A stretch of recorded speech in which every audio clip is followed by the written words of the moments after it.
Johns ambulance international organisation है एक, बहुत सारे आदमी को पता भी होगा। और हमारा बीच में जो आज मौजूद है ये है mister Aseem Nath, commander of saint John's ambulance Kharagpur division का। Is also a railway employ.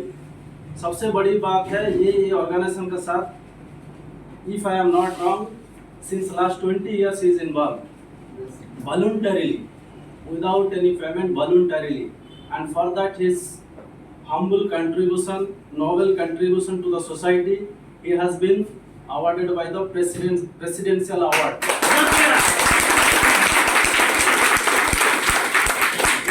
140 crore आबादी देश में राष्ट्रपति अवार्ड मिलना कितना मुश्किल काम है।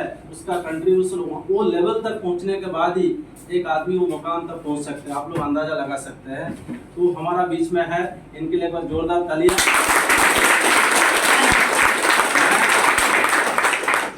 मेरे साथ इनका परिचय 2019 साल से है। अमरनाथ यात्रा का दौरान is also a great devotee of Lord Shiva. हाँ, उन लोग का कृपा में मैं भी उनका पीछे पीछे जाने का मुझे सौभाग्य मिला, इसलिए बहुत बहुत शुक्रिया साहब। तो मैं अभी उनको छोटा सा अभिनंदन करना चाहता हूँ। I would like to invite our front office executive Sumana, please honour him with flower of bouquet. Give a big hand.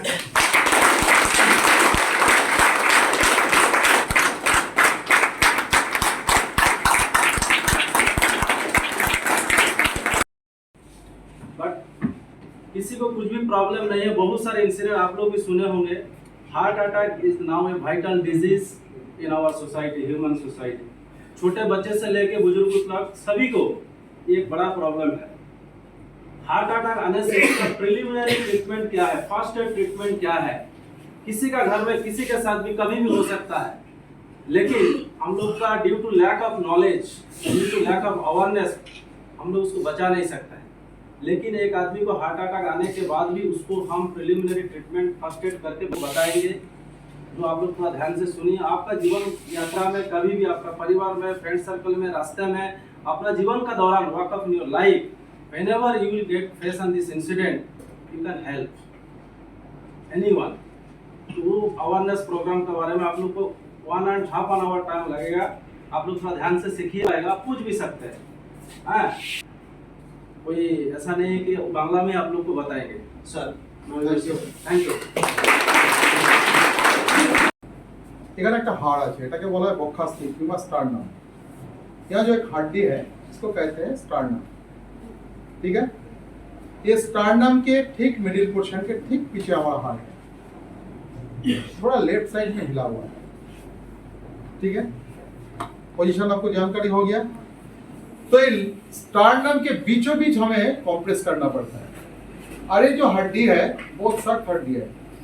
ठीक है ना, ये कितना भी आप इनके ऊपर प्रेशर डालिए, ये फिर अपने जगह में फिर आ जाता है, ये टूटता भी नहीं।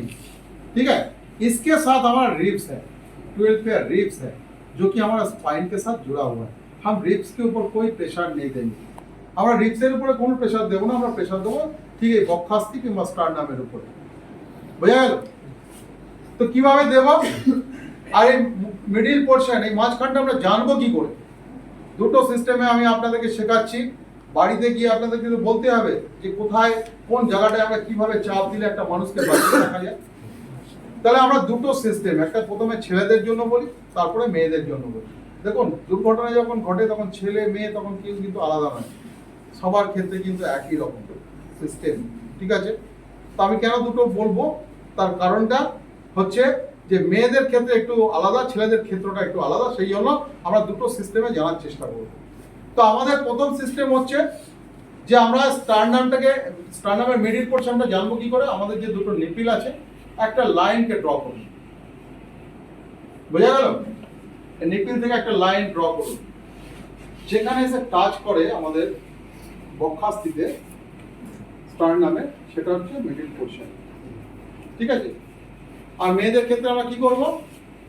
আমরা স্টার্নামের শেষ প্রান্তে চলে যাবো। এটা ছেলেদের ক্ষেত্রেও করা যায়, কিন্তু আমরা দুটো সিস্টেমটাকে জেনে রাখা খুব ভালো। একদম স্টার্নামের শেষ প্রান্তে যেখানে মধ্যচ্ছদা আছে, বোঝা গেল? এখান থেকে 2 আঙ্গুল উপরে এটা হচ্ছে মিডিল পোর্শন, বোঝা গেল সিস্টেমটা? এই মিডিল পোর্শনটাকে প্রথমে আমাদেরকে জানতে হবে এবং সেই মিডিল পোর্শনে কি করব, আমরা হাঁটু গেড়ে তার কাছে বসবো। এরপরে কি করব, তার ঠিক মাঝখানে, বুকের মাঝখানে আমরা যে কোনো হাতের পামের হিলটাকে রাখবো, খালি पामेर हिलটাকে রাখবো, পুরো হাতটাকে কিন্তু টাচ করবো না, बुझा गया? तो हम लोग क्या करेंगे, पाम का हिल को मिडिल पोर्शन पे रखेंगे, ठीक है? फिर दूसरा हाथ को हाथ के ऊपर, हाथेर মধ্যে हाथ, আঙুলের মধ্যে আঙুলকে দৃঢ়ভাবে, হাতের কোনোইটা যেন না ভাঙে, बैठ नहीं होना चाहिए, एकदम स्ट्रेट। अब और नजदीक आ जाइए, एकदम कमर को ऊपर में उठा के आप बैठिए। फिर 1 मिनट में 100 से 120 टाइम दिया जाए, इतना स्पीड में उसके चेस्ट के ऊपर हम लोग कंप्रेस करेंगे। एक कंप्रेशन डेप्थ 2 इंचेस यानी 5 सेंटीमीटर होना चाहिए। कितना होना चाहिए? 5 सेंटीमीटर। कितना गहराई तक जाना पड़ता है, समझ में आ गया? ठीक है ना? उतना इजी नहीं है और एक काम आप अकेला नहीं कर पाएंगे। आप जब 2-3 बार देने के बाद, फर्स्ट टाइम दिया है 30, सेकंड टाइम दिया 30, थर्ड टाइम आप थक जाएंगे, आप दे नहीं पाएंगे। इसलिए हम लोग एक सहायता के लिए एक आदमी को बुलाया था। ये आदमी क्या करेगा, पहले तो एम्बुलेंस कॉल करेगा, डॉक्टर को बुलाएगा या डॉक्टर को ले जाने के लिए, हॉस्पिटल ले जाने के लिए सारे बंदोबस्त करते हुए वो आ जाएगा, आपके सामने आके बैठेगा उनके पास। जब आप थक जाएंगे तब वो स्टार्ट करेगा। क्यों ना, आप मैनुअल वेंटिलेशन सिस्टम में उसको बचा के रख रहे हैं। आप अगर छोड़ देंगे, आप थक जाने के बाद छोड़ देंगे तो क्या होगा, सर्कुलेशन सिस्टम बंद हो जाएगा, उसको ऑक्सीजन सप्लाई नहीं मिलेगा। समझ में आ गया? तो ऑक्सीजन सप्लाई को कंटिन्यू करने के लिए आपको सब्स्टिट्यूट जो आया है वो आपको हेल्प करेगा। समझ में आ गया? फिर वो जब तक करेगा, आप तब तक हेड डाउन चिन लिफ्ट करके बैठा रहिए, रेस्ट ले लीजिए। जब वो थक जाएगा फिर आप स्टार्ट कीजिए। अभी एडवांस लाइफ सपोर्ट भी आ गया, उसको भी मैं दिखाऊंगा, लेकिन एडवांस लाइफ सपोर्ट कहाँ मिलेगा? हम लोग के घर में एडवांस लाइफ सपोर्ट रहता है, किसी का घर में फर्स्ट एड बॉक्स रहता है, किसी का घर में फर्स्ट एड बॉक्स रहता है। और तो एडवांस लाइफ सिस्टम है तो बहुत दूर का बात है, उसमें पहले मैनुअल सीखने का प्रयास कीजिए। इसमें भी हम एक लाइफ को सेव करते हुए, कम से कम यहाँ से हमारा 6 किलोमीटर होगा हमारा स्टेट हॉस्पिटल, यहाँ तक तो हम पहुंचा सकते हैं। या बेंदीपुर मेडिकल कॉलेज 10 किलोमीटर हो सकता है या 12 किलोमीटर, वहां तक हम पहुंचा सकते हैं। लेकिन ज्यादा दूर तक हम मैनुअली पहुंचा नहीं पाएंगे, क्यों ना, उसमें मैन पावर का ज्यादा जरूरत पड़ेगा, उतना मैन पावर लेके तो आप नहीं जा पाएंगे ना। उसमें एडवांस लाइफ सपोर्ट भी आपको सिखाएंगे, लेकिन पहले मैनुअल इसलिए सीखिए, क्यों ना, हम लोग ज्यादातर गांव में रहते हैं या हम लोग सेमी शहर में रहते हैं या हम लोग कलकत्ता शहर में भी रहने से भी या बेंगलोर रहने से भी आपको एईडी हर जगह में नहीं मिलेगा एडवांस लाइफ सपोर्ट। उसलिए मैनुअल सिस्टम को हर आदमी पहले अच्छी तरह सीख लीजिए, ठीक है ना। तो हम लोग कैसे उसको कंप्रेस करेंगे, अरे कंप्रेस करते हुए हम क्या कर रहे हैं कि उसको जिंदा रहेगा, ये भी जानना बहुत जरूरी है। देखिए मैं पहले स्लो मोशन में दिखाता हूँ, उसके बाद पूरा सिस्टम को दिखाऊंगा।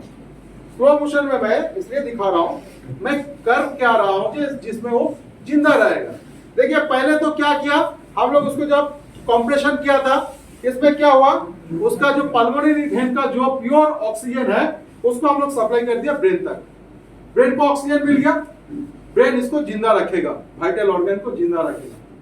जब ब्रेन को ऑक्सीजन का कमी हो जाएगा तब एक आदमी को 6 मिनट तक वो बचा के रखेगा।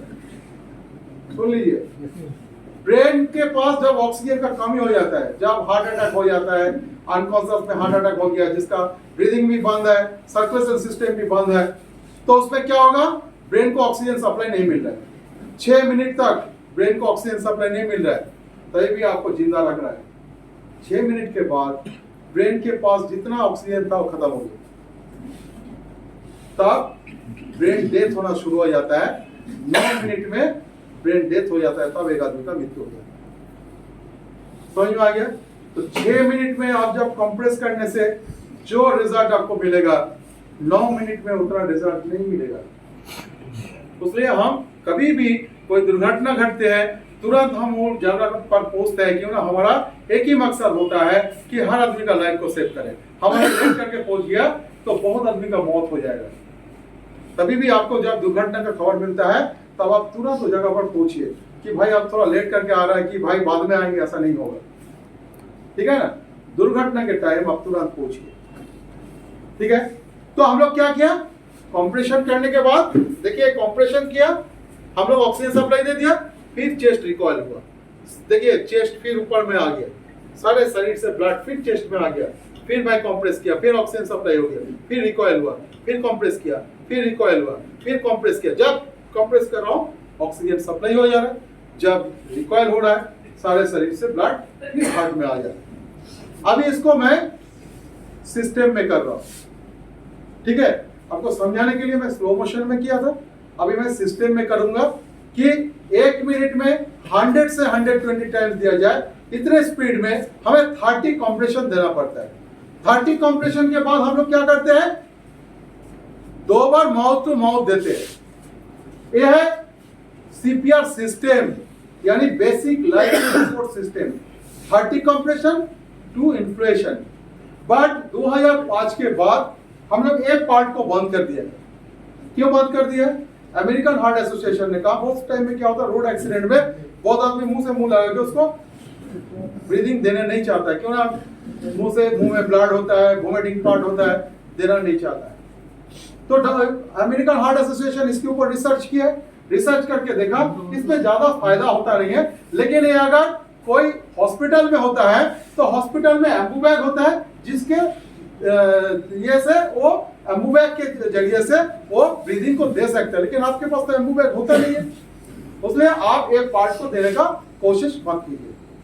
आम आदमी के लिए ओनली चेस्ट कंप्रेशन, इसको कहते हैं COLS, compression only life support. हम कंप्रेशन देके ऑक्सीजन को खाली हम लोग सप्लाई करेंगे, माउथ टू माउथ नहीं देंगे। उसमें हम लोग क्या करेंगे, कैसे कंप्रेशन देते हैं, देखिए मिडिल पोर्शन पे एक हाथ का पाम का हिल को रखा, फिर दूसरा हाथ वो हाथ के ऊपर, अंगुली के अंदर अंगुली सकेट के रखा है, लेकिन फिंगर चेस्ट के ऊपर टच नहीं होना चाहिए। अभी देखिए नजदीक आ जाइए, 1 मिनट में 100 से 120 टाइम दिया जाए, इसमें हम लोग 30 कंप्रेशन देंगे। एक कंप्रेशन कैसा होगा अब देख लीजिए, 1 2 3 4 5 6 7 8 9 10, 1 2 3 4 5 6 7 8 9 10, 1 2 3 4 5 6 7 8 9 10। जैसा 30 हुआ तुरंत आप आ जाइए, उल्टा हाथ से देखिए उसका ब्रीदिंग कैसा हो रहा है, कैरोटिड पल्स आपको कैसा फील हो रहा है, फेस का कलर आस्ते आस्ते चेंज होता है कि नहीं। अगर कुछ नहीं हो रहा है पुनराय फिर आ जाइए, फिर कंप्रेशन देने के लिए। देखिए मैं जो कंप्रेशन दे रहा हूँ एक रिदम में दे रहा हूँ, कितना ही नीचे जाना चाहिए, एकदम 2 इंचेस। ये जो मैनिकिन है ना, जो पुतला है ना, ये सिस्टम में बनाया गया है, उतना ही प्रेशर देना पड़ेगा, उतना ही प्रेशर देना पड़ेगा, नहीं तो नहीं होगा। ये देखिए क्यों हम लोग ये मैनिकिन्स के ऊपर सीखते हैं, लाइव किसी के ऊपर, घर में भी लाइव किसी के ऊपर चेस्ट में कंप्रेस करके मत दिखाइएगा, जरूरत में से कीजिएगा। आप घर में अगर दिखाना है तकिया के ऊपर बालिशेर ऊपरे प्रेशर দিয়ে ওটাকে দেখাবেন, কিন্তু কারোর বুকের উপরে চাপ দিয়ে দেখাবেন না। हो जाएगा लो। ये पुतला के ऊपर हम लोग इसलिए दिखाते हैं कि पुतला में सुविधा क्या है, या 2 इंडिकेटर लाइट जल रहा था, आपने नोटिस किया? ये रिदम, हार्ट का रिदम को हम लोग देख रहा था कि सही रिदम में हम कंप्रेस करता है या नहीं। तो आप जब रियल टाइम में करेंगे तब हो सकता है रिदम में नहीं होगा, तो उसमें डरने का बात नहीं है। अगर 30 में अगर 20 तो भी फॉल्स हो गया, 10 तो भी अगर सही होगा तो उसमें भी ऑक्सीजन सप्लाई हो जाएगा। लेकिन हम लोग इस पे प्रैक्टिस क्यों करते हैं, ताकि हमारा रिदम सही हो, ठीक है ना, उसलिए हम लोग प्रैक्टिस करते हैं। अगर रिदम बढ़ जाएगा तो आपको मेरे को अवार्ड करेगा, उसमें और एक लाइट जलेगा। अगर हम प्रेशर सही ढंग से नहीं दे पाएंगे उसमें भी मेरे को अवार्ड करेगा कि आपका प्रेशर नहीं हो रहा, ठीक है। तो ये इसलिए हम लोग मैनिकिन्स के ऊपर हम लोग प्रेशर को देते हैं। ये मैनिकिन्स का भी बहुत सारे हिस्ट्री है। एक्चुअली ये मैनिकिन्स जब बनाया गया था, एक पुतला जो बनाते हैं उनका बच्चा पानी में डूब गया था। ये पेरिस का एक संस्था था, उसका जो मालिक था उनका बच्चा, छोटा बच्चा पानी में डूब गया था।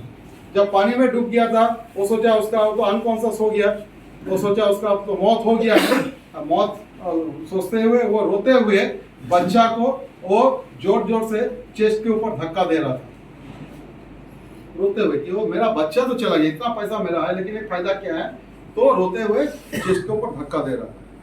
कुछ देर के बाद वो जोर से सांस लेते हुए और जिंदा हो गया।